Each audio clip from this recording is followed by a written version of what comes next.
Salut, bienvenue dans ce nouvel épisode de mon podcast. Aujourd'hui, je vais te parler des cartes mentales. Je sais que c'est un sujet qui intéresse pas mal de personnes qui me suivent. Voilà, je trouvais ça pertinent d'en faire un épisode. Alors, je vais pas t'apprendre dans les moindres détails comment faire une carte mentale. Je vais surtout te parler de moi, comment je m'y prends, qui est pas forcément la manière académique, et à quoi ça peut me servir dans quel contexte je peux en utiliser dans mes journaux. Je trouve que c'est un outil super puissant pour synthétiser des idées, des connaissances, des réflexions. J'ai hâte de t'en parler, de t'expliquer un peu comment les cartes mentales me servent quasiment au quotidien dans ma pratique du journaling. Je te souhaite une belle écoute.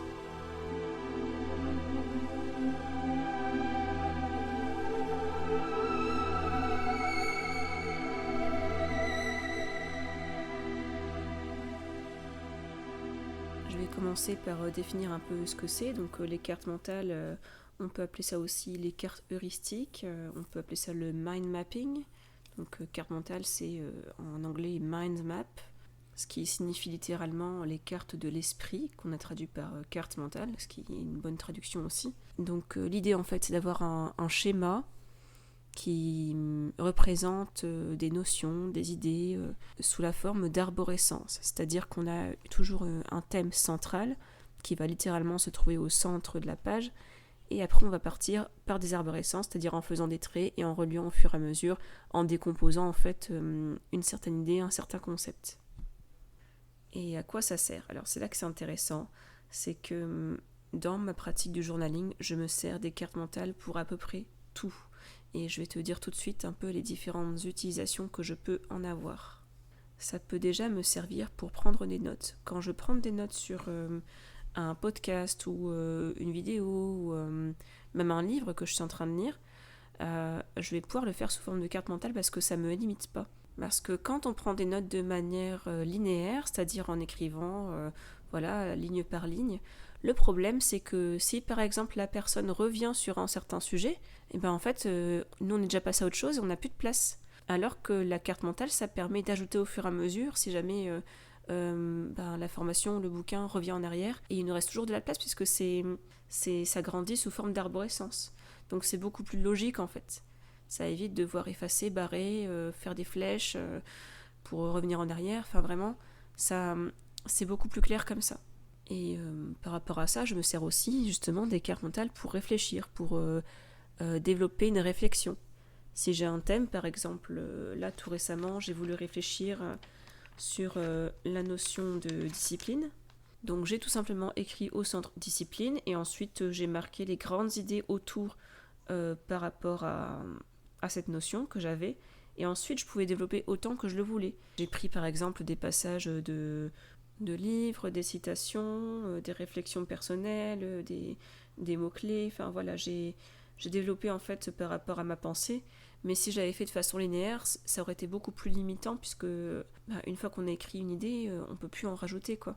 C'est tout l'intérêt pour moi des cartes mentales, ça permet vraiment d'avoir une plus grande liberté et de pouvoir revenir sur des points et les développer à l'infini. Dans la limite de la page, évidemment, c'est pour ça aussi qu'on conseille de faire des grandes cartes mentales. Moi, je les fais dans mes carnets parce que j'écris assez petit, et si besoin, bien sûr, je prendrai plus d'espace. Du coup, je trouve que les cartes mentales sont vraiment un outil très puissant pour développer une idée, une réflexion, un raisonnement.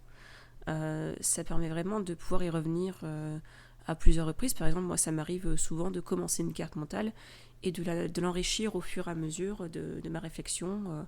Et ça peut se remplir sur plusieurs jours, quoi.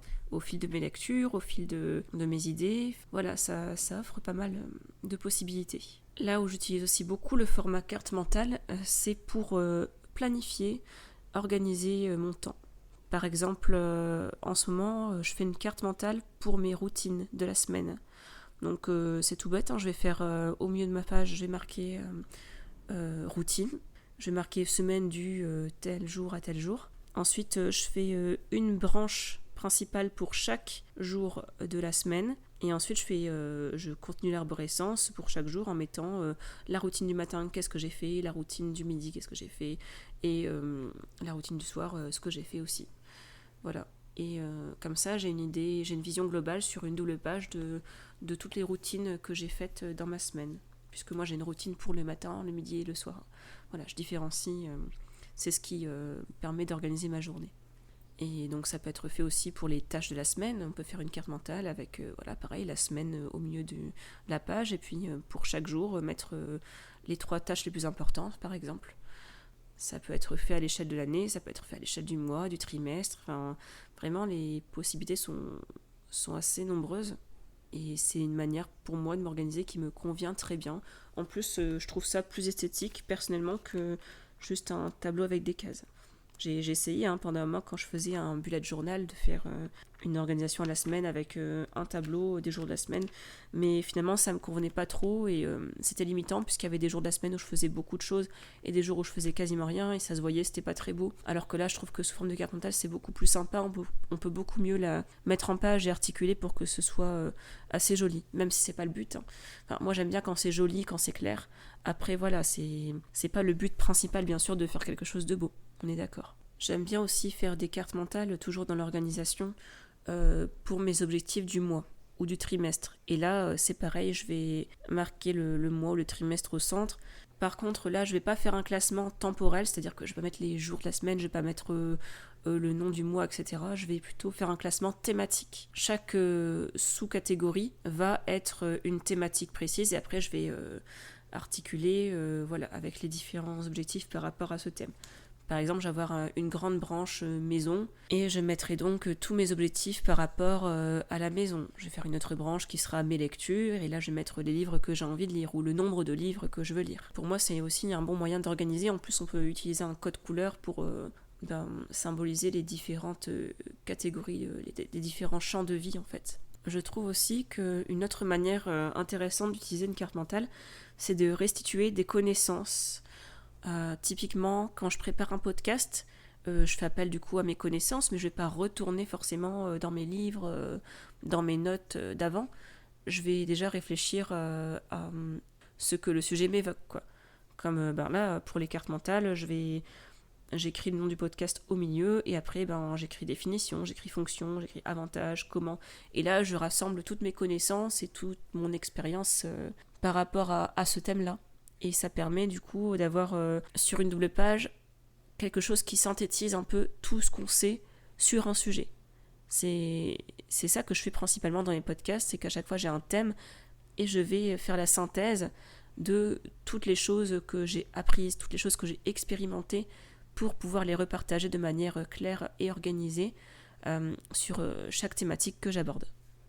Je trouve que c'est un exercice vraiment intéressant à faire sans forcément être créateur de contenu. C'est juste de faire un point sur tout ce qu'on a appris sur un sujet. On se rend compte qu'il y a plein de choses qui nous reviennent, quoi. Et le fait d'organiser avec des sous-catégories, ça permet en plus de structurer sa pensée. Donc c'est un super moyen pour organiser son cerveau. C'est pas pour rien que ça s'appelle une carte mentale. C'est un moyen très intéressant pour retenir des choses, pour structurer tout ce qu'il y a dans notre tête finalement et de voir à quel point notre cerveau finalement il retient des choses. Parfois on s'imagine pas tout ce qu'on connaît, tout ce qu'on a enregistré comme idée, comme connaissance, et le fait de l'avoir là sur papier c'est beaucoup plus concret, ça permet de voir où on en est. Et du coup c'est le moment pour moi de vous parler des avantages justement. Je vais citer à peu près tous les avantages que j'ai pu relever par rapport au fait de se servir des cartes mentales. Donc c'est très bon pour la mémorisation, puisque ça fait appel à la mémoire visuelle et spatiale, parce que c'est beaucoup plus pour moi clair que mémoriser quelque chose qui sera linéaire, puisque l'organisation même de ton schéma, ça permet de faire appel beaucoup plus à la mémoire visuelle, puisqu'on va retenir qu'à tel endroit il y avait telle chose, on va se rappeler du mot-clé, puis de tout ce qu'il y avait autour de ce mot-clé dans l'arborescence. Clairement, c'est beaucoup plus intéressant pour moi. Autre avantage des cartes mentales, c'est la clarté. Ça clarifie un raisonnement, ça clarifie les pensées. Je trouve que l'organisation en carte mentale apporte une structure vraiment très intéressante, peu importe l'usage qu'on en fait. La forme même de la carte mentale donne une structure qu'on n'a pas forcément quand on prend des notes de manière classique. L'autre avantage aussi, dont j'ai pas encore parlé, c'est l'effort de synthèse. Parce qu'on va devoir réfléchir pour que notre carte mentale soit pas non plus énorme et chargée. On va devoir vraiment se poser la question des mots-clés, de ce qu'il y a de plus important. Et ça oblige en fait à écrire plutôt des mots que des phrases, ou alors des phrases très courtes, très synthétiques. C'est pas forcément quelque chose qu'on va faire avec une prise de notes classique, on va pas forcément faire l'effort de synthèse qu'on fera dans une carte mentale. Un autre avantage encore, c'est que c'est rapide et facile à faire. Typiquement, l'organisation de ma semaine, le faire sous forme de carte mentale, ça me prend 5 minutes. Alors que m'embêter à faire un tableau, à tracer mes traits, sortir ma règle, mesurer, etc., tout ça, j'ai pas besoin en fait. J'ai juste à marquer le titre au milieu. Je fais 7 traits pour les 7 jours de la semaine. Je fluote pour faire mes titres. Et ensuite, voilà, j'écris juste lundi, mardi. Et ça permet d'avoir quand même quelque chose de très organisé en un temps très court. Donc pour les gens qui n'ont pas forcément le temps ou les gens qui aiment bien le côté minimaliste, c'est génial quoi. C'est vraiment une méthode qui a révolutionné ma pratique du journaling, sans exagérer. Et enfin, donc dans les avantages que j'avais repérés, il y a le côté très créatif et esthétique. Comme j'en ai parlé tout à l'heure, c'est pas forcément le but principal d'une carte mentale d'être esthétique, mais il est évident que plus elle sera jolie et claire, plus on aura envie d'y aller. Et ça peut aussi passer par un côté très créatif selon vos envies et vos capacités. On peut tout à fait la décorer, la faire avec plein de couleurs ou avec justement un code couleur précis. Enfin, voilà, il y a plein d'options, il y a plein de possibilités. Aucune carte mentale ne ressemble à une autre, ça dépend vraiment des personnes. Moi j'ai trouvé un fonctionnement qui me convenait, mais il y a vraiment plein de manières d'en faire une, et ça laisse place à beaucoup de créativité. Maintenant qu'on a fait le tour des avantages, je vais t'expliquer rapidement comment les faire, les aspects très techniques en fait de la carte mentale. Donc déjà, tu as le choix du support. Est-ce que tu vas les faire à la main ou sur une application, sachant qu'il existe à la fois des applications en ligne et aussi des applications que tu vas télécharger et installer sur ton ordinateur. Donc ça, c'est comme tu le sens, sachant qu'il y en a des payantes, il y en a des gratuites. Je te passerai le lien de celle que j'utilise. Donc si tu veux faire ta carte mentale à la main, tu vas devoir décider si tu utilises plutôt des couleurs ou plutôt si tu la fais en noir et blanc, ou alors si tu vas utiliser peu de couleurs. Moi c'est ce que je fais, j'utilise avec un tout petit peu de couleurs, je prends mes fluos en fait, mais je mets pas des couleurs partout parce que j'aime pas ça et je suis pas très douée pour assortir les couleurs, mais tu peux tout à fait en faire une qui est très colorée. C'est d'ailleurs ce qui est conseillé, ce qu'on conseille en fait, c'est que chaque nouvelle branche qui part de ton titre qui est au centre va être une couleur différente. Mais ça te demande d'avoir pas mal de couleurs différentes justement si tu as beaucoup d'idées à placer dans ta carte mentale. Ce que tu peux anticiper aussi, c'est la police que tu vas utiliser. Quel code tu vas utiliser pour les différentes polices en fait. Parce que l'idée c'est de mettre en avant des mots-clés. Donc tu peux décider d'écrire le gros titre en majuscule par exemple, d'écrire aussi des sous-catégories en majuscule et ensuite d'écrire en minuscule toutes les sous-branches en fait, que tu vas mettre autour de tes catégories. Tu peux aussi mettre juste certains mots, si tu écris une phrase par exemple, mettre que certains mots dans une autre police plus grande pour les repérer plus facilement. Tu peux aussi surligner, voilà. Moi j'utilise beaucoup mes surligneurs. Il faut toujours penser à faire quelque chose de clair et de lisible, où tu pourras retourner facilement et qui te permettra de voir directement les idées clés et de comprendre le raisonnement. Ensuite, il faut savoir que tu peux aussi choisir de faire des petits dessins ou des schémas à la place de l'écriture. Donc à voir si tu as envie de dessiner ou si tu as peut-être des choses que tu peux imprimer et coller sur ta carte mentale. Comme j'ai dit dans la partie du podcast où je parlais des avantages, tu peux laisser libre cours à ta créativité. C'est vraiment ta carte mentale, donc tu l'aménages comme tu veux. Si tu préfères les dessins, si pour toi c'est plus parlant, surtout n'hésite pas. Tu peux faire des dessins vraiment tout simples. Il y a plein de tutoriels sur internet pour faire des doodles, c'est des dessins tout simples qui symbolisent des choses extrêmement claires. Par exemple, pour tes lectures, tu peux dessiner un livre et puis autour mettre le titre des livres que tu veux lire, par exemple. Tu peux aussi décider à l'avance si tu vas plutôt faire une carte avec que des mots-clés ou une carte avec des phrases. Ça, C'est souvent déconseillé de mettre des phrases, mais personnellement, j'ai pas trouvé comment faire autrement. Des fois, j'ai pas d'autre choix que de faire une phrase. Parce que si je mets un mot, ça n'aura pour moi aucun sens. Mais c'est à toi de voir si tu veux essayer de faire qu'avec des mots-clés ou si tu vas faire quelque chose de plus rédigé, ce qui est tout à fait possible et que je fais moi quasiment tout le temps. Ensuite, tu vas décider de ton format. Donc, ce qui est conseillé normalement par les professionnels des cartes mentales, c'est d'utiliser au moins un format A3 et un format paysage. Mais moi, personnellement, je fais des cartes mentales sur n'importe quel support, puisque ça m'arrive de faire même des mini cartes mentales qui font même pas une page A5. Donc tu fais comme tu veux. En général, moi, je les fais souvent sur une double page de mon carnet, qui correspond finalement à un format A4, hein, qui est en format paysage. Mais je peux en faire aussi sur une page A5, et je peux en faire des plus petites. Donc ça, c'est toi qui vois. À toi de voir si tu veux le faire aussi sur directement dans ton carnet ou si tu veux le faire plutôt sur une feuille libre que tu viendras mettre dans un classeur, que tu afficheras chez toi ou que tu peux coller aussi dans ton carnet. Si tu as envie d'en faire une très grande, tu peux en faire une sur une grande feuille, après tu vas la plier et venir la coller dans ton carnet. C'est une possibilité aussi. À voir aussi si tu veux d'abord faire des brouillons. Ça peut être intéressant quand tu prends des notes d'un podcast ou d'une vidéo, c'est de faire d'abord peut-être un brouillon de ta carte mentale et pour après pouvoir la refaire au propre avec des couleurs, avec des dessins, de manière beaucoup plus claire et esthétique. Ça permet aussi de réorganiser les catégories si par exemple tu te rends compte que tu n'as pas fait assez de branches ou alors au contraire que tu pourrais rassembler deux catégories en une seule. Ça te permet de faire ensuite, quand tu veux recopier au propre, des petits aménagements pour que ta carte soit vraiment pertinente pour toi. Donc maintenant qu'on a vu un peu les aspects techniques de la carte mentale, je vais te donner juste quelques petits conseils pour t'aider à commencer ou à améliorer ta technique de carte mentale.